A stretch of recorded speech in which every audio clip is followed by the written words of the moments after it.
Hi friends, इस session में हम लोग डिस्कस करेंगे cash and exchange position in nostro account, जो कि पार्ट है foreign exchange risk management chapter का। ये पर्टिकुलर कॉन्सेप्ट स्टूडेंट्स को बहुत डिफिकल्ट लगता है। डिफिकल्ट लगने का रीजन बहुत ऑब्वियस है। आईसीआई ने इस पर्टिकुलर कॉन्सेप्ट रिलेटेड या जो भी यहाँ पे लाइन आइटम्स दिए हुए हैं उसका कोई भी बैकग्राउंड एक्सप्लेनेशन नहीं दिया है और डायरेक्टली एक क्वेश्चन डाल दिया है। अब जब स्टूडेंट्स डायरेक्टली क्वेश्चन देखते हैं और उसका ट्रीटमेंट देखते हैं तो थोड़ा सा स्ट्रगल करते हैं। So here what we will try to understand each and everything जो भी इस पर्टिकुलर क्वेश्चन में दिया हुआ है, उसका मीनिंग क्या होता है, उसका एक्चुअल ट्रीटमेंट क्या होता है और कोई क्यों हम एक पर्टिकुलर ट्रीटमेंट एक तरीके से दे रहे हैं। ठीक है, सो ये हमारा एजेंडा होगा। Will start a discussion with कि नॉस्ट्रो वॉस्ट्रो लॉरो अकाउंट होता क्या है, या इसको और फैंसी तरीके से बोलना है तो nostro vostro and loro account क्या होता है। सो इसके बारे में पहले समझेंगे, देन अंडरस्टैंड करेंगे कि कैश पोजीशन एक्सचेंज पोजीशन क्या होती है और उसका पर्पस क्या है। देन वी विल सी कि हर एक लाइन आइटम का ट्रीटमेंट हम अगर एक तरीके से दे रहे हैं तो हम लोग क्यों दे रहे हैं। ठीक है, चलो। So first let's discuss the Nostro, Vostro and Loro account. Nostro, Vostro and Loro account. So इसको एग्जाम्पल से समझते हैं। इमेजिन करो एक इंडियन बैंक एसबीआई, ठीक है, ये इंडिया है एंड इंडिया में एक बहुत बड़ी कंपनी है जिनका नाम ए से शुरू होता है, maybe Adani. And Adani का काफ़ी, Adani as a company, I am not saying Adani, okay, so Adani as a company, इनका बिजनेस काफ़ी फैला हुआ है, काफ़ी स्प्रेड आउट बिजनेस है और बिजनेस ऑपरेशंस यूएसए में भी होते हैं। तो इन्हें यूएसए में काफ़ी ज़्यादा फंड्स की रिक्वायरमेंट होती है और ये फंड्स डॉलर में होते हैं। ठीक है, सो इन्हें डॉलर डिनोमिनेटेड फंड्स की रिक्वायरमेंट होती है। नाउ इनका मेजर पैसा तो यहाँ पे रखा हुआ है एसबीआई में और उन्हें बहुत बार लाइक ए लिमिटेड को बहुत बार यूएसए में जो फंड्स की रिक्वायरमेंट होती है वो थोड़ी इमीडिएट लेवल पे होती है एंड ये सब फंड्स एसबीआई से फिर ट्रांसफर करवाना is going to be the difficult. So SBI चाहता है कि वो अपने कस्टमर को हर कंट्री में सर्विस प्रोवाइड करे एंड काफ़ी ज़्यादा इजीली सर्विस प्रोवाइड कर सके। इसलिए एसबीआई क्या करता है, एसबीआई यूएस में एक बैंक ढूंढता है, let's say bank of America, and bank of America में अपना एक अकाउंट खुलवा लेता है। इसका नाम होगा एसबीआई अकाउंट। ठीक है, और ये जो एसबीआई अकाउंट है बैंक ऑफ अमेरिका में, इसका मेन पर्पस है डॉलर डिनोमिनेटेड करेंसी को होल्ड करना। ठीक है, या डॉलर को सिंपली होल्ड करना। ठीक है, नाउ एसबीआई ने अपना अकाउंट बैंक ऑफ अमेरिका में खोला। जैसे हम लोग एसबीआई में अकाउंट खोलते तो हमारा नाम दिखता है एसबीआई के अकाउंट में, सो वैसे ही एसबीआई ने अपना अकाउंट बैंक ऑफ अमेरिका में खोला हुआ है and this account is known as the SBI account. ठीक है, अब जब ये एसबीआई का कोई एक मैनेजर इस अकाउंट को रेफर करेगा मतलब बुलाएगा, तो वो इस अकाउंट को बोलेगा नॉस्ट्रो अकाउंट। इस अकाउंट को नॉस्ट्रो अकाउंट बोलेगा। क्या हुआ ये नॉस्ट्रो अकाउंट? सिंपल, ये जिससे एक रेफर करने का तरीका है, इसका मतलब होता है आर अकाउंट। ठीक है, हमारा अकाउंट। सो नॉस्ट्रो अकाउंट का जिससे इट इज जस्ट रेफरेंस। ठीक है, सो नॉस्ट्रो अकाउंट, एसबीआई का मैनेजर जब ये अकाउंट देखेगा उसको बोलेगा। जब इसी अकाउंट को बैंक ऑफ अमेरिका का कोई मैनेजर देखेगा, सो वो इसी अकाउंट को बोलेगा वॉस्ट्रो अकाउंट, तुम्हारा account, your account. Remember, nostro vostro as an account एक ही है, बट जो रेफर कर रहा है वो अलग अलग नाम देता है। ठीक है, फॉर एग्जाम्पल, जैसे आपके पापा को आपकी मम्मी एजी और लाइक पति जी या जो भी बुलाते होंगे, आप पापा बुलाते हो एंड मे बी आपकी दादी बेटा बुलाती होगी। So he is the same person, बुलाने का तरीका अलग अलग है, हर कोई जब बुला रहा है तो अलग अलग बुला रहा है। सो एग्जैक्टली सेम चीज यहां पे हो रही है, अकाउंट यही है, बट जब एसबीआई का मैनेजर बुलाएगा इस अकाउंट को वो बोलेगा नॉस्ट्रो, क्योंकि वो हमारा अकाउंट है, एज एन एसबीआई वो हमारा अकाउंट है। जब बैंक ऑफ अमेरिका का मैनेजर इस अकाउंट को बुलाएगा वो वॉस्ट्रो अकाउंट बुलाएगा। और मान लो यहां पे एक और थर्ड बैंक है विच इज से city bank, and this city bank जब उस अकाउंट को रेफर करना चाहेगी, रेफर एज इन बुलाना चाहेगी या बोलना चाहेगी उस अकाउंट के बारे में, सो ये बोलेंगे लॉरो अकाउंट। ठीक है, loro account means their account with them, their account with them. So SBI का अकाउंट बैंक ऑफ अमेरिका में। सो ये सिटी बैंक के लिए सेम अकाउंट लॉरो अकाउंट हो गया क्योंकि वो पार्टी नहीं है, ये थर्ड पार्टी हो गया ये, ठीक है। एसबीआई के लिए नॉस्ट्रो और बैंक ऑफ अमेरिका के लिए वॉस्ट्रो अकाउंट। सो ये हो गया पूरा का पूरा एक basic concept, nostro, vostro and loro account क्या होता है। Now let's see nostro account.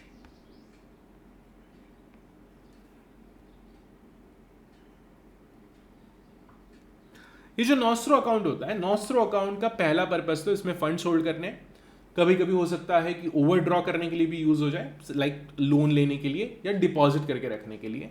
और जो भी क्लाइंट एसबीआई के यूएसए में ऑपरेट कर रहे हैं उनको जब भी करेंसी की रिक्वायरमेंट होगी, लाइक डॉलर की रिक्वायरमेंट होगी, तो एसबीआई अपने नॉस्ट्रो अकाउंट से सारे पेमेंट्स या पेमेंट रिसीव करना है या पेमेंट करना है वो सारे ट्रांजैक्शन कंप्लीट करा देगा। सिंपल, ठीक है।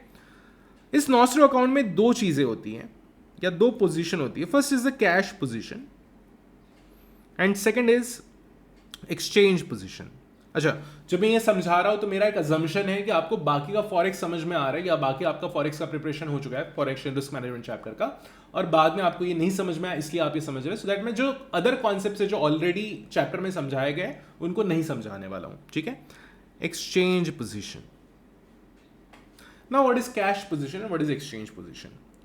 कैश पोजीशन का मतलब है ये एक्चुअल पोजीशन है, एक्चुअल बैलेंस।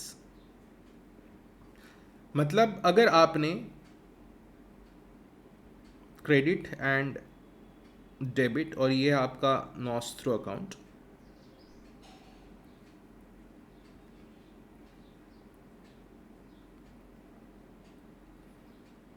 मान लो आपका बैलेंस पड़ा हुआ है इस अकाउंट में से $10,000 का, ठीक है। सो ये हो गया आपका $10,000। क्रेडिट में क्यों दिख रहा है? सेम जो आपका अकाउंट, आप जब अपने अकाउंट का स्टेटमेंट निकालते हो, ठीक है, बैंक अकाउंट का, उसमें आपके लिए मतलब अगर आपका पैसा जमा है तो उसमें क्रेडिट दिखाता है, राइट, क्योंकि बैंक के लिए वो क्रेडिट है और बैंक आपको जो स्टेटमेंट दे रहा है वो बैंक के हिसाब से स्टेटमेंट दे रहा है। वैसे ही यहां पे जो नॉस्ट्रो अकाउंट प्रिंट हो रहा है ये बैंक ऑफ अमेरिका के हिसाब से प्रिंट हो रहा है। सो ये credit is for bank of America क्योंकि बैंक ऑफ अमेरिका के लिए पेएबल है टू एसबीआई एंड एसबीआई इसको रिसीव करने वाला है, मतलब उसका एसेट है, एसबीआई के लिए एसेट है, ठीक है। So this is your positive balance from the SBI perspective, this is your positive balance. अगर आपने यहां पे करेंसी को डिपॉजिट किया से $5,000 तो ये यहां पे आ जाएगा क्रेडिट वाले साइड में। अगर आपने कुछ विदड्रॉ किया सो वो यहां इस साइड में आ जाएगा। सो 7,000, ठीक है। सो 15,000 माइनस 7,000 इज 8,000। सो टोटल जो बैलेंस बचा वो है 8,000, ठीक है, सिंपल। और ये डॉलर्स में ऑब्वियसली। ये हो गई एक्चुअल कैश पोजीशन। सो अगर अकाउंट में कैश जमा हो रहा है तो एक, और विड्रॉ हो रहा है तो एक, ये एक एक ट्रीटमेंट यहां पे जाएगा, ओके। सो डिपॉजिट का ट्रीटमेंट और विड्रॉ का ट्रीटमेंट। एक्सचेंज पोजीशन थोड़ी सी अलग होती है। एक्सचेंज पोजीशन में हम लोग जो पैसा शायद फ्यूचर में डिपॉजिट हो, फॉरवर्ड में डिपॉजिट होने वाला है, फ्यूचर में डिपॉजिट होने वाला है, उसको भी हम लोग ट्रीटमेंट देते हैं, या फ्यूचर में विड्रॉ होने वाला है उसको भी हम लोग ट्रीटमेंट देते हैं। एंड ये एक्सचेंज पोजीशन एसबीआई के रेफरेंस के लिए होती है कि करंटली हमारा रिसीवेबल या पेएबल एक्सचेंज पोजीशन के हिसाब से कितना आ रहा है, सो दैट अगर पोजीशन बहुत ही ड्रास्टिकली एक साइड में है, लाइक बहुत ज्यादा आपका पैसा रिसीवेबल में आ रहा है या पेएबल में आ रहा है इन फ्यूचर ऑल्सो, सो इस पर्टिकुलर केस में एसबीआई को अपना फंड जो है वो हेज करके रखना पड़ेगा, otherwise SBI is expose to the foreign exchange risk, ठीक है। यहां पे जो मेनली ट्रांजैक्शन आते हैं एक्सचेंज पोजीशन में, यहां पे ये सारे तो आएंगे ही जो भी है, ठीक है। सो जो भी आपको बैलेंस, डिपॉजिट, विड्रॉ ये सब जो दिख रहा है वो सब तो आएगा।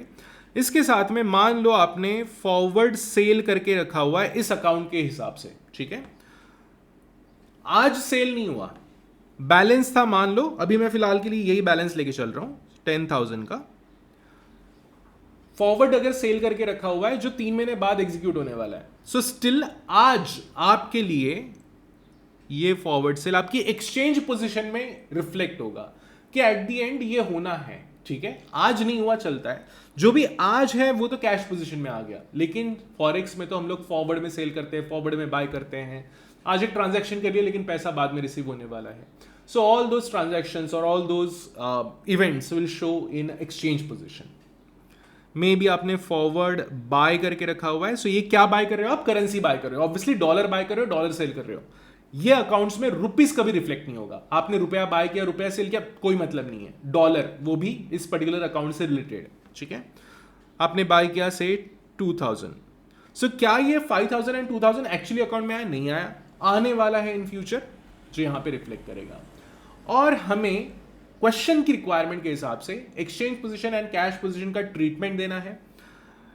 एज अ बैंक आपको एक्सचेंज पोजीशन हेज करके एंड कैश पोजीशन भी हेज करके रखनी पड़ती है. अगर आप एक्सपोज्ड हो, बहुत ज्यादा आप करेंसी फ्लक्चुएशन एक्सपेक्ट कर रहे हो, तो आप इस पोजीशन को हेज करके रखोगे, क्योंकि बैंक्स नहीं चाहते वो अननेसेसरीली लॉस बियर करें.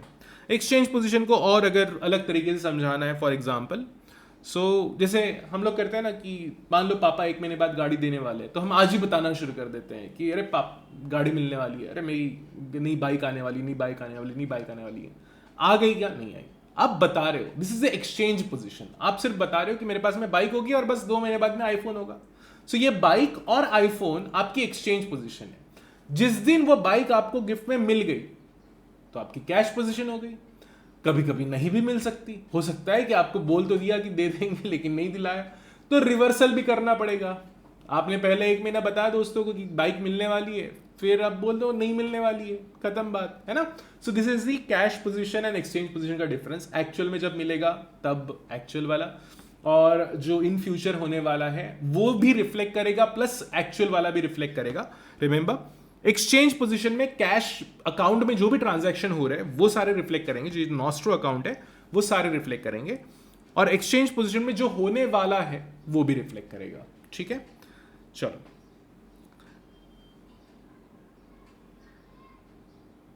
अब पहले एक बार हम लोग क्वेश्चन देख लेते हैं, फिर मैं एक एक चीज को आपको समझाता हूं. So the question goes like कि suppose you are a dealer of ABC bank, और ये एक डेट दिया हुआ है. ठीक है, डेट से हार्डली हमें कोई फर्क पड़ता है. You found that the balance in your Nostro account with XYZ Bank in London is pound 65,000. ठीक है, simple. And you have overbought position. अब question, ये overbought क्या होता है समझाता हूं मैं. Overbought position of pound 35,000. During the day ये कुछ transactions हुए हैं. इसमें है पहला है DD purchased bill on London, then we have sold forward TT, purchased forward contract cancelled, remitted by TT and draft on London cancelled. So ये हमारे पास में कुछ ट्रांजैक्शंस है. मेन हमारा एम यहाँ पे ये है कि ये सारे ट्रांजैक्शंस को समझना. उसके पहले आपको वो कैश अकाउंट में क्रेडिट डेबिट समझ में आ गया होगा. एक बार मैं ओवरबॉट पोजीशन क्या होती है एंड ओवरसोल्ड पोजीशन क्या होती है वो समझा देता हूँ.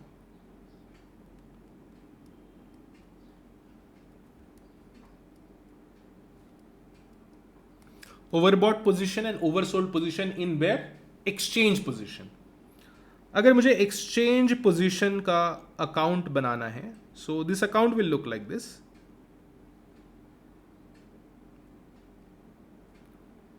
ठीक है, सो यहां पे आएगा purchase and sale of dollar.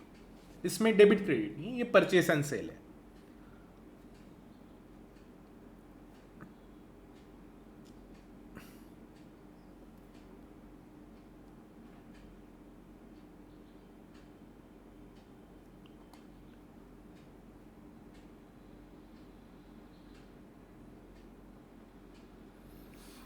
तो अगर आपने करेंसी परचेस की है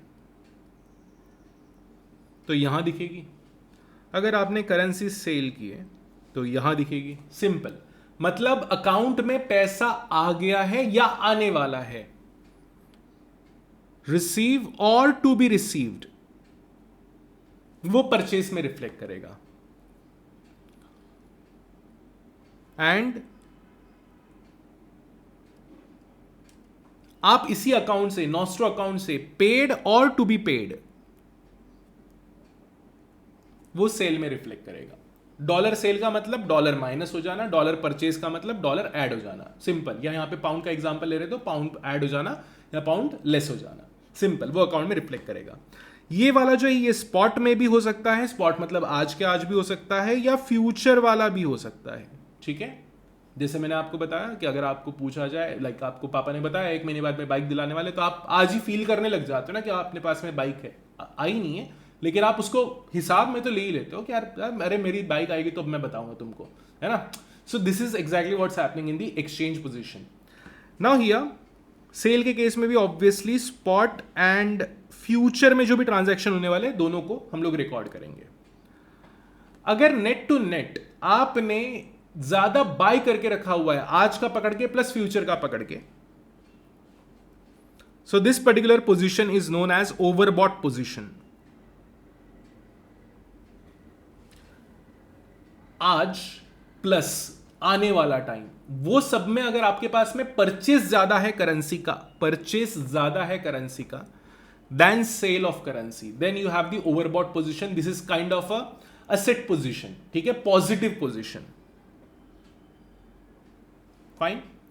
अगर आप सेल की साइड अगर देखो, अगर सेल साइड ज्यादा है, अगर मुझे एग्जांपल देना है तो मान लो करंट परचेसेस टोटल करेंसी के, मतलब करेंसी जितनी इस अकाउंट में आने वाली है आज प्लस फ्यूचर में मिला के, से दिस इज 10,000 एंड आप करेंसी पे करने वाले हो इन फ्यूचर में से 15,000 की, आज नहीं किया हुआ है, फ्यूचर में करोगे, ठीक है, आज का प्लस फ्यूचर का मिला के।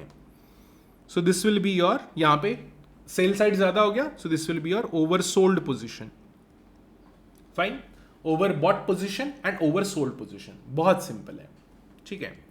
सो as I said, overbought position को आप एक पॉजिटिव ट्रीटमेंट दोगे, वो एज अ एसेट है आपका, और ओवरसोल्ड पोजीशन नेगेटिव ट्रीटमेंट रहेगा, एज अ लाइबिलिटी है ना। यहां पे एक चीज समझ लो कि ये जो पोजीशन है, जैसे मैंने बताया कि अगर आपकी ओवरबॉट या ओवरसोल्ड दोनों ही टाइप की पोजीशन है, तो आपको आइडियली हेज करना चाहिए, या अपना जो ओवरसोल्ड या ओवरबॉट पोजीशन है वो एबनॉर्मली हाई नहीं होना चाहिए, इसका केयर लेना है एज ए एसबीआई बैंक, ठीक है। सो ये आपका एम होता है। अदरवाइज क्या होगा, फॉरेक्स में either you are expose to forex liability और forex asset in substantial amount, तो आपके लिए रिस्क है, तो वो आपको हमेशा कम करके रखना है, ठीक है। अब डिस्कस करते हैं कि एग्जैक्टली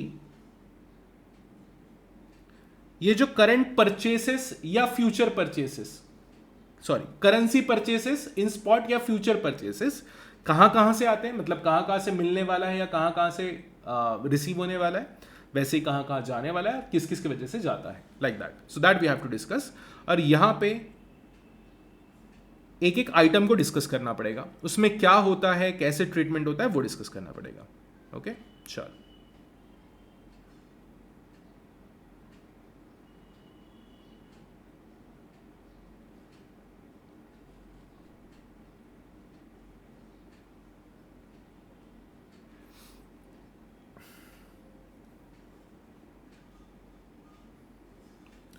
We'll start with 1 2 3 4 5 और फिर मैं फाइनली इसको समझाऊंगा। इसमें कुछ एम्बिगिटी है, ठीक है, सो उसको मुझे समझाना है, इसलिए मैं उसको लास्ट में ले रहा हूं and we are starting with the rest of the portion. So हमें क्या करना है, यहाँ पे क्या बोला हुआ है, ये क्वेश्चन दिया हुआ है, ये कुछ लाइन आइटम्स दिए हुए हैं एंड इसमें यहाँ पे बोला हुआ है कि आपको स्टेप्स लेनी है। पहले तो आपको दिन भर में क्या ट्रांजैक्शन हुए वो बता दिया है, उसका आपको इंपैक्ट देना है in exchange position as well as in cash position, तो 2 अकाउंट बनेंगे। और एंड में बोला हुआ है कि what step would you take if you are required to maintain the credit balance. Credit balance means अपना पैसा जमा रखना है नॉस्ट्रो अकाउंट में, credit balance of £7,500 in nostro account and overbought position again positive balance रखना है in your exchange position. हमेशा याद रखना, एक्सचेंज पोजीशन सिर्फ एसबीआई को दिखेगी, वो बैंक ऑफ अमेरिका को उससे कोई मतलब नहीं है कि उनके अकाउंट में एक्सचेंज पोजीशन कितना दिख रहा है। Now see here, first exchange position,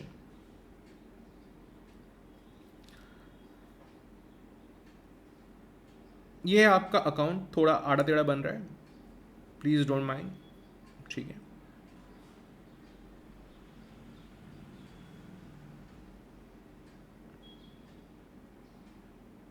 ये आपके पर्टिकुलर्स, ये है आपका परचेस एंड ये है आपका sale of currency, simply minus from account and plus from for account, like this. So सबसे पहले आपकी पोजीशन क्या है, सो ओपनिंग बैलेंस यहां पे दिया हुआ है, सो ओपनिंग बैलेंस है ओवरबॉट का, ठीक है। ओवरबॉट मतलब रिसीवेबल टाइप का नेचर, ठीक है। सो अकाउंट में आपका पैसा आने वाला है। सो सबसे पहले तो ओपनिंग बैलेंस जो है आपका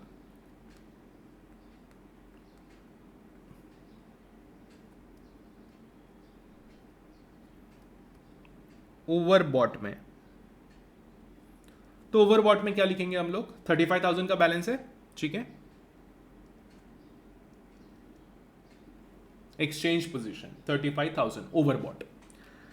अब हम लोग लेते हैं bill, purchased bill on London.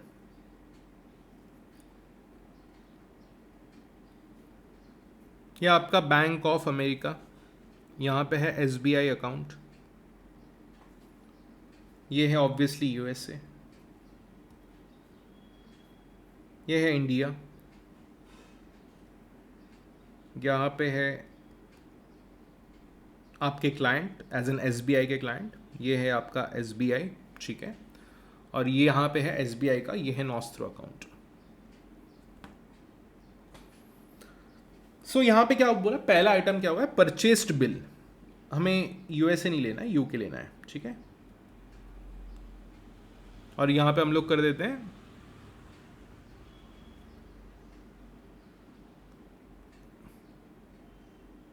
Standard chartered GBS, ठीक है। सो स्टैंडर्ड चार्टर्ड का एग्जांपल लेते हैं, being a UK bank. Now see here, India में बिल परचेस हुआ है, मतलब एसबीआई ने अपने क्लाइंट से, कस्टमर से बिल परचेस किया हुआ है।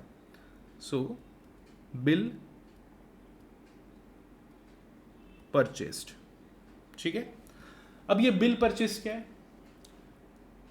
सो ये पर्टिकुलर क्लाइंट के पास में एक बिल था, रिसीवेबल था, ठीक है, रिसीवेबल था। तो वो बिल लेके, ये बिल इसने एसबीआई के पास में पहुंचा दिया, ठीक है। तो यहां पे अंडरलाइन समझो कि क्या हो रहा है। मान लो ये एक जो इंडिया में मिस्टर ए है, इन्होंने एक्सपोर्ट किया यूके में। ये जो एक्सपोर्ट किया, ये जो बंदा है जिसको एक्सपोर्ट किया हुआ वो बोल रहा है कि हाँ ठीक है, हमारा टर्म है, 3 महीने बाद हम लोग पेमेंट कर देंगे, ठीक है। सो ये 3 महीने बाद एसबीआई के अकाउंट में डिपॉजिट कर देगा। अमाउंट कितना है, 40,000 पाउंड्स, 40,000 पाउंड्स 3 महीने बाद, 3 मंथ्स लेटर डिपॉजिट कर देगा। फिर 3 महीने बाद में एसबीआई वहां से पैसा निकाल लेगा, रुपीस में कन्वर्ट कर लेगा और मिस्टर ए को प्रोवाइड कर देगा। इसके अगेंस्ट में मिस्टर ए के पास में बिल ऑफ एक्सचेंज अवेलेबल है, ठीक है। So bill of exchange in simple terms, इसके पास में मिस्टर ए को रिसीवेबल बनता है पाउंड 40,000, पर 3 महीने बाद बनता है, आज नहीं बनता।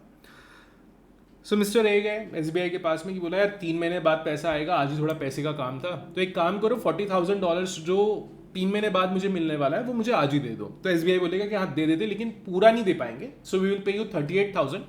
इंस्टेड ऑफ 40,000 हम लोग 38,000 पे कर देंगे आपको।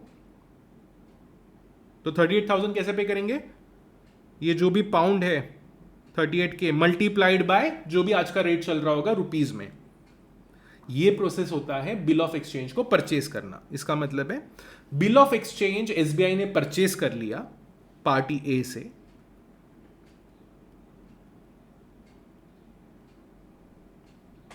आज के इक्विवेलेंट अमाउंट के हिसाब से कमीशन काट के पैसा दे दिया ए को, और 3 महीने बाद में ये जो 40,000 है वो कहां पे आने वाला है, वो एसबीआई के नॉस्ट्रो अकाउंट में आने वाला है, ठीक है। सो ये जो एसबीआई के नॉस्ट्रो अकाउंट में 3 महीने बाद पैसा आने वाला है, वो बिल ऑफ एक्सचेंज के थ्रू यहां पे सेटल हो चुका है, आने वाला है, अभी आया नहीं है, इसलिए इसे हम एक्सचेंज पोजीशन में डालेंगे।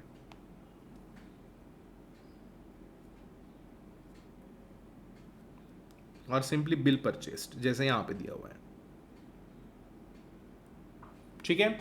सो बिल परचेस्ड हो रहा है, यहां पे बिल ऑफ एक्सचेंज परचेस हो रहा है। सो बिल परचेस्ड का ट्रांजैक्शन कहां रिकॉर्ड होगा, आने वाला है 3 महीने बाद में। सो यहां पे 3 महीने बाद में अपने मन से बोल रहा हूं, यहां पे नहीं दिया हुआ है 3 महीने बाद का।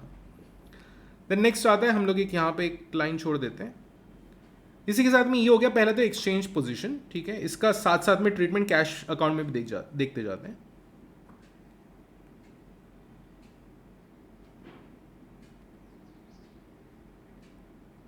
Exchange position, now we also have cash position और कैश अकाउंट। तो कैश अकाउंट का प्रॉपर नाम होगा ये नॉस्ट्रो के तौर पे, ठीक है। सो नॉस्ट्रो अकाउंट होगा ये, एंड यहाँ पे simply we will have credit and debit. Credit bank of like स्टैंसी, लंदन वाला जो बैंक है उसके हिसाब से, एंड यहाँ पे होगा पर्टिकुलर्स, ये ओपनिंग बैलेंस। ओपनिंग बैलेंस कितना आ रहा है यहाँ पे 65,000, ये हो गया 65,000 यहाँ पे, ठीक है। नाउ ये जो बिल परचेस्ड है, क्या इसकी एंट्रीज नॉस्ट्रो अकाउंट में होगी, यस और नो? नहीं होगी। क्यों? क्योंकि आज कोई भी पैसा ट्रांसफर नहीं हुआ या आज कोई भी पैसे का मूवमेंट नहीं हुआ इस अकाउंट में, इसलिए नहीं होगा। सो बिल ऑफ एक्सचेंज या जो बिल परचेस हुआ है ऑन लंदन, उसकी एंट्री आपके एक्सचेंज पोजीशन में होगी क्योंकि पैसा आने वाला है, लेकिन कैश में नहीं होगी क्योंकि आज नहीं आया हुआ है। सिंपल, ठीक है। चलो, ये हो गया पहला। Then sold forward TT. TT होता है टेलीग्राफिक ट्रांसफर या टेलेक्स भी जिसको बोलते हैं, ठीक है। तो ये जो टेलीग्राफिक ट्रांसफर टीटी वाला जो पार्ट है ना, आप इसको पढ़ाई मत करो, सिंपली टीटी दिमाग में रखो। सोल्ड फॉरवर्ड का मतलब है करेंसी फ्यूचर में बेचने वाले, वो टीटी वगैरह आजकल होता नहीं है। All the transactions are through like SWIFT electronic transfer है, बट नाम जो होता है वो अभी भी टीटी यूज करते हैं। सो टेलीग्राफिक ट्रांसफर आप नहीं भी बोलो तो चलेगा, लिखना जरूर है बट बोलना या सोचना नहीं है उसके ऊपर कि वो क्या है। It is simply transfer. मुझे आपके अकाउंट में जो पैसे भेजने हैं मैंने भेज दिए। पहले टीटी हुआ करता है, टेलीग्राफिक ट्रांसफर हुआ करता था, वो भी इलेक्ट्रॉनिक ट्रांसफर का ही मैकेनिज्म है या मेथड है। सो यहाँ पे we have to just think about sold forward. क्या सेल किया हुआ है? ऑब्वियसली पाउंड को सेल किया हुआ है।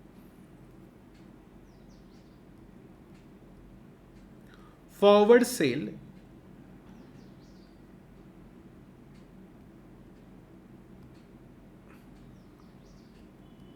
बस मैं टीटी लिख रहा हूं। तो अगर करेंसी सेल किया हुआ है तो क्या होगा? फॉरवर्ड में किया हुआ है तो क्या होगा? सेल वाले में आएगा, ठीक है, सेल वाली साइड में आएगा। एंड क्या इसका इंपैक्ट कैश पोजीशन में आएगा? अगेन नहीं आएगा। क्यों आएगा? है ना, क्योंकि आज कोई इंपैक्ट नहीं जा रहा है। सो वैसे अगर बॉट फॉरवर्ड होता तो बाय साइड में आता। Very simple, sold forward, bought forward. So ये ट्रीटमेंट हो गया, ये ट्रीटमेंट हो गया।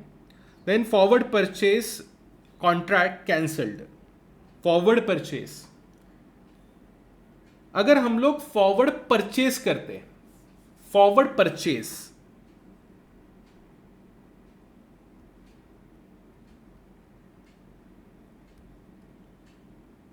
फॉरवर्ड परचेस ऑफ करेंसी करते तो यहां पे आता जो कोई भी अमाउंट होता, ठीक है।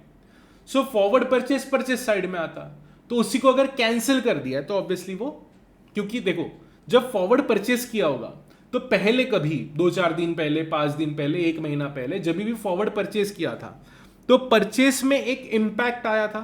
अमाउंट यहां पे मैं लिख देता हूं, एक 30,000 का इंपैक्ट परचेस में पड़ा हुआ है जो आपने डाल के रखा हुआ था, क्योंकि आपने फॉरवर्ड परचेस पहले किया होता। आज कैंसिल कर रहे तो पहले किया हुआ होना चाहिए ना।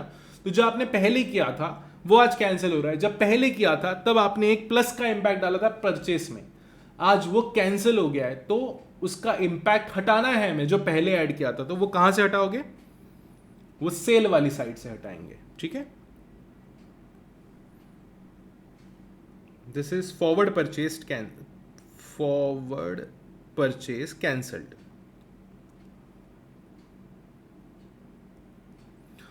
परचेस कैंसिल का अमाउंट है 15,000, ठीक है, 15,000। तो 15,000 सेल में आ गया। अगेन फॉरवर्ड परचेस होता तो परचेस में आता। फॉरवर्ड परचेस कैंसिल हो गया तो जस्ट उसका अपोजिट, पुराना वाला इफेक्ट हटाना है, इसलिए वो जो डेबिट करते हैं उसका इफेक्ट हटाने के लिए क्रेडिट करते हैं ना, वैसा वाला ही चल रहा है। देन इसके बाद में आता है, अच्छा अगेन फॉरवर्ड परचेस कैंसिल किया हुआ है तो क्या कैश अकाउंट में उसका कोई इंपैक्ट आएगा? नहीं आएगा, क्योंकि जो पहले फॉरवर्ड परचेस करके रखा हुआ था वो वैसे भी फॉरवर्ड में होने वाला था। आज वैसे भी कोई अकाउंट नहीं था, उसका इंपैक्ट नहीं था। फॉरवर्ड परचेस को कैंसिल किया, जिस चीज का अकाउंट कैश अकाउंट में गया ही नहीं है, जिस चीज का इंपैक्ट कैश अकाउंट में गया ही नहीं है, उस चीज को रिवर्स करने के लिए कैश अकाउंट को अफेक्ट करने की जरूरत नहीं है, कोई भी इंपैक्ट देने की जरूरत नहीं है, सिंपल, हटा दो, ठीक है। चलो, सो फॉरवर्ड परचेज कैंसल्ड, वो आ जाएगा यहाँ पे। देन उसके बाद में आता है remitted by TT, remitted by TT, telegraphic transfer, again छोड़ दो, टेलीग्राफिक ट्रांसफर को मत पढ़ो। रिमिटेड बाय टीटी एक मेथड है ट्रांसफर करने का। रिमिटेड का मतलब यहां पे क्या है कि मैंने as an SBI bank account से इतने का पेमेंट किया। वो अदानी जी आए थे, बोले यार एक पेमेंट करवाना है यूके में, एक कोई बंदा, एक कोई पार्टी, ये कुछ सामान मंगवाना है, उनको पेमेंट करवाना है। कितने का अमाउंट है? 37,500, वो अमाउंट है, वो पे करवा दो, ठीक है। सो ठीक है, करवा देते हैं। सो वो अमाउंट, रिमिटेड का मतलब क्या होता है? ये इमीडिएट ट्रांजैक्शन है, ये स्पॉट का ट्रांजैक्शन है, ये एक्चुअल पैसा ट्रांसफर हो गया उसका ट्रांजैक्शन है। सो रिमिटेड बाय टीटी, रिमिटेड मतलब पैसा ट्रांसफर हो गया। सो ये रिमिटेड जो है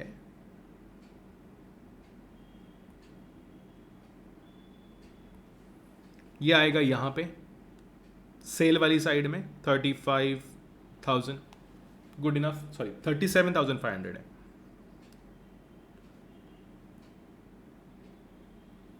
फाइन, चलो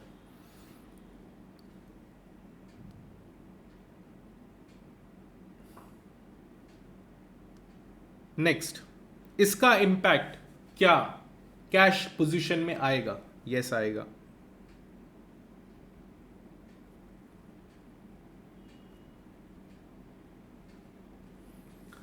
कहां पे आएगा? पैसा कम हुआ, पैसा पे किया, यूके में किया हुआ है, 37,500 का पेमेंट कर दिया है, सिंपल। चल, देन उसके बाद में next transaction, draft on London cancelled.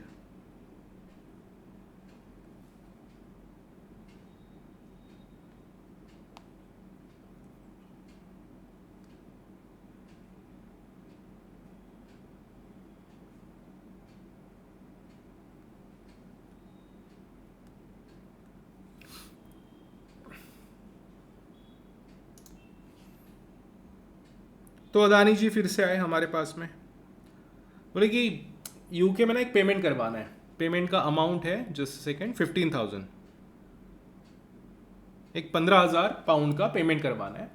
सो मुझे एक डीडी इशू कर दो, डिमांड ड्राफ्ट जो होता है, आप सभी ने डीडी कभी ना कभी तो अपनी लाइफ में यूज किया ही होगा।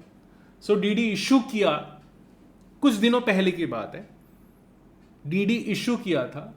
तो उस टाइम पे अदानी जी ने एक रिक्वेस्ट की थी कि 15,000 पाउंड्स का उनको डीडी चाहिए। तो ठीक है, हमने 15,000 का, याद रखना ये डीडी है, एक्चुअल पैसा ट्रांसफर नहीं किया हुआ है, 15,000 का डीडी जो है वो उन्हें दिया। उसके अगेंस्ट में उन्होंने रुपए में जो भी उसका अमाउंट बन रहा था उसका पेमेंट कर दिया, ठीक है। ये डीडी ये मार्क को भेजेंगे यूके में, ठीक है, और मार्क जाएगा स्टैंसी में, एसबीआई के अकाउंट के ऊपर वो डीडी चार्ज करेगा, डीडी को का पैसा मतलब डीडी जमा करके पैसा ले लेगा, सिंपल। ये होने वाला था। सो जब ये होने वाला था तो ये मार्क जाके, ये जो अदानी ने आज 15,000 का डीडी लिया हुआ है, ये 15,000 विड्रॉ करता। डीडी अगर इशू होता या डीडी जब इशू हुआ होगा तो आपका जो नॉस्ट्रो अकाउंट है एसबीआई, एज एन एसबीआई जो नॉस्ट्रो अकाउंट है, वहां पे क्या इंपैक्ट आने वाला था? सेल ऑफ करेंसी, क्योंकि मार्क जब डीडी लगाता तो वो पैसा 15,000 लेके जाता, 15,000 पाउंड्स लेके जाता, सिंपल सी बात है। तो मतलब उस टाइम पे, जब कुछ दिनों पहले जब आपने ये डीडी इशू किया था, तो आपने सेल का इंपैक्ट डाल के रखा होगा अपने एक्सचेंज पोजीशन में, एक्सचेंज पोजीशन में सेल दिख रहा होगा, क्योंकि उस टाइम पे आपने वो इंपैक्ट दिया था। अब वो डीडी कैंसिल हो गया, तो उस इंपैक्ट को हटाना है, तो हम कहां पे डालेंगे उसको? परचेस में। डीडी कैंसल्ड, ये आएगा 15,000 यहां पे, ठीक है। अब डीडी कैंसिल हो गया, जो डीडी इशू किया था एसबीआई ने इंडिया में वो कैंसिल हो गया।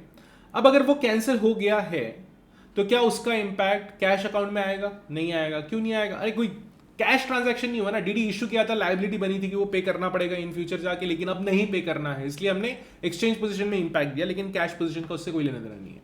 सो कैश पोजीशन में इंपैक्ट नहीं आएगा। देन आते हैं हम लोग यहां पे डीडी परचेस्ड।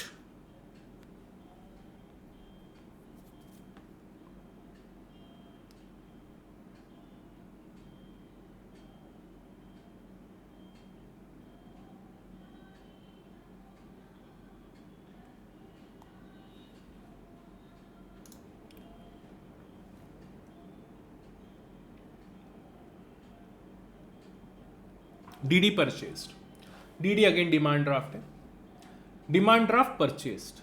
अब प्रॉब्लम ये है ये पर्टिकुलर आइटम में कि ये किससे परचेज किया, क्यों किया, क्या किया, कुछ भी मेंशन नहीं है। सो डीडी परचेज जो है, डीडी परचेज यहां से यहां भी हो सकता है, ठीक है। डीडी परचेज का और कोई मीनिंग भी हो सकता है, लेकिन जो ट्रीटमेंट आईसीआई ने देके रखा हुआ है इस पर्टिकुलर डीडी परचेज के लिए, उस ट्रीटमेंट को अगर कंसिडर करें तो डीडी परचेज का क्या मतलब है वो मैं समझा देता हूं, एंड वही ट्रीटमेंट आपको एग्जाम में मान के चलना पड़ेगा। क्या हुआ होगा, ये एम है, एम का मिस्टर ए को कुछ देना बनता था, अमाउंट मैं बता देता हूं, अमाउंट है 12,500, 12,500 देना बनता था, ठीक है। This is receivable for Adani and payable for Mark. So mister M ने एक डीडी बनाया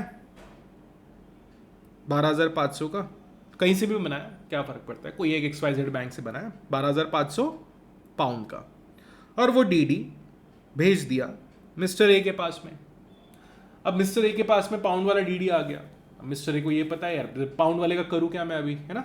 एक्चुअली वैसे देखा जाए तो डायरेक्टली कुछ नहीं किया जा सकता। सो मिस्टर ए ने ये डीडी सेल कर दिया एसबीआई को। Remember why we are saying DD purchased, and यहां पे डीडी का ऑनर नहीं हो रहा है, ठीक है। So this is simple purchase. So SBI ने ये डीडी परचेज कर लिया फ्रॉम ए को जितना भी बनता था उतने का पेमेंट कर दिया, ऑब्वियसली कमीशन एंड जितना भी अमाउंट होगा वो पे करके। एंड ये जो अमाउंट पे किया हुआ है ना, ठीक है, सो ये जो भी रेट चल रहा होगा पाउंड टू रुपीज का, 100 मान लेता हूं फिलहाल के लिए। So simply if you multiplied, जो भी रुपीज में अमाउंट होगा वो रुपीज में अमाउंट यहां पे किया होगा, ठीक है। कितना बनेगा ये, 12 मे बी 12 लाख समथिंग कुछ, ठीक है। So I am just noting it as like, एक सेकेंड, कैलकुलेटर है मेरे पास में।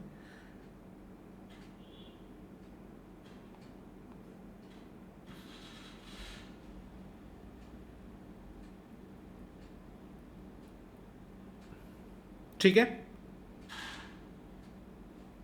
एक जीरो ज्यादा हो गया,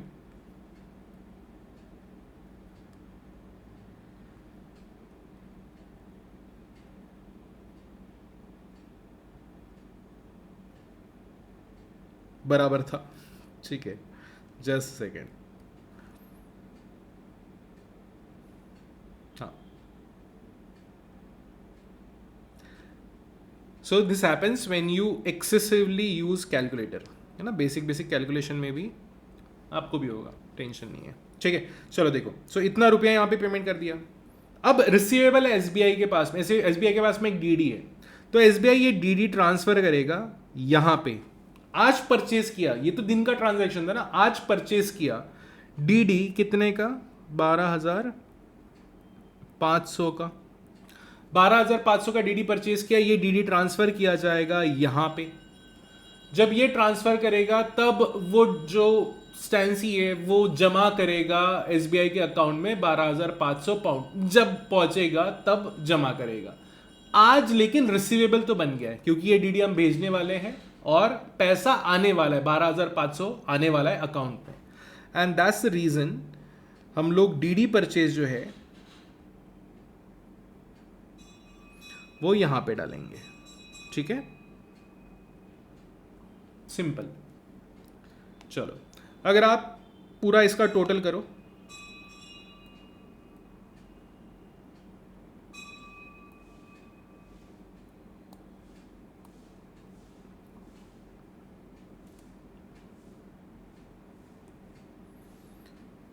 अगर आप इसका टोटल करो, सो टोटल आता है 3 आइटम और चौथा आइटम, ठीक है। सो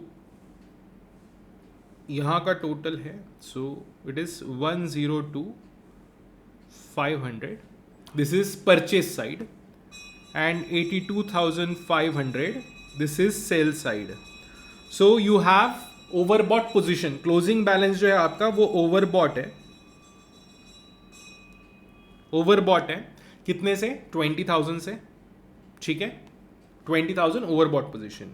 अगर आप कैश पोजीशन में फोकस करो, so right now you only have one, जो ओपनिंग था, एक ही कैश इंपैक्ट वाला ट्रांजैक्शन हुआ है, रिमिटेड बाय टीटी। सो इसका अगर आप टोटल करो, this is your 65,000 and with this you have 37,500 and again this is closing balance, again credit में है आपका, closing balance is in credit.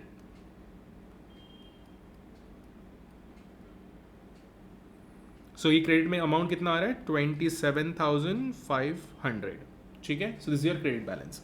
Now requirement क्या है कि क्रेडिट बैलेंस मेंटेन करना है सिर्फ 7,500, ठीक है, क्रेडिट बैलेंस मेंटेन करना है सिर्फ 7,500। अभी कितना है, अभी है 20,750, राइट, 27,500, 27,500 मेंटेन करना है 7,500, क्रेडिट 7,500 होना चाहिए, ऑलरेडी कितना है 27,000, मतलब सिंपल 20,000 पाउंड एक्चुअल में बेच देना पड़ेगा स्पॉट में। सेल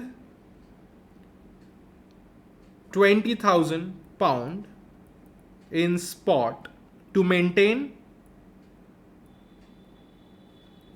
सेल का मतलब क्या हुआ, कम हो गया ऑब्वियसली, है ना।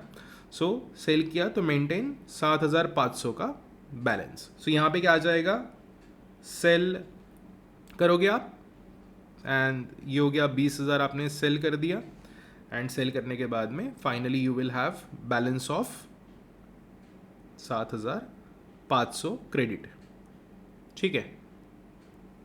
अब देखना गलती कहाँ होती है, 7,500 का मेंटेन करना है और 7,500 का मेंटेन करना है, यहां पे भी ओवरबॉट पोजीशन में भी 7,500 मेंटेन करना है। अभी आपकी ओवरबॉट पोजीशन क्या है, this is 20,000।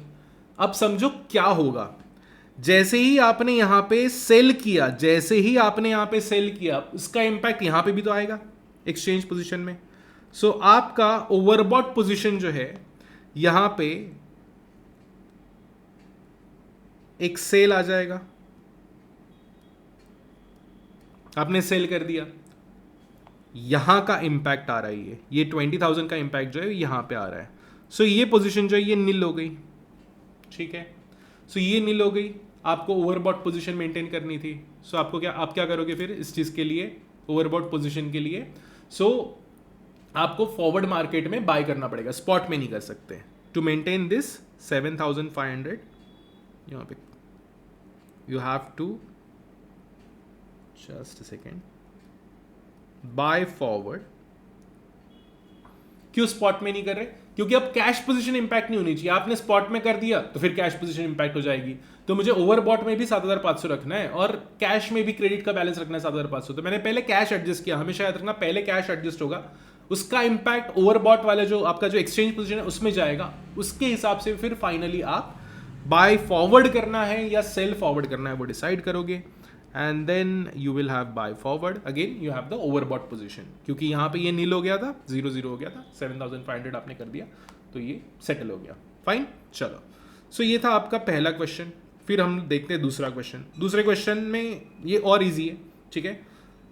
So same he items चल रहे, सिर्फ हम लोग डिस्कस करेंगे क्या होगा, कहाँ जाएगा, है ना। सो परचेस में जाएगा, एक्सचेंज में जाएगा, कैश में जाएगा, ओरली डिस्कस करते हैं सो दैट आप विजुअलाइज कर पाओ, इसको जितना अच्छे से विजुअलाइज कर पाओगे उतना अच्छे से एग्जाम में कर पाओगे।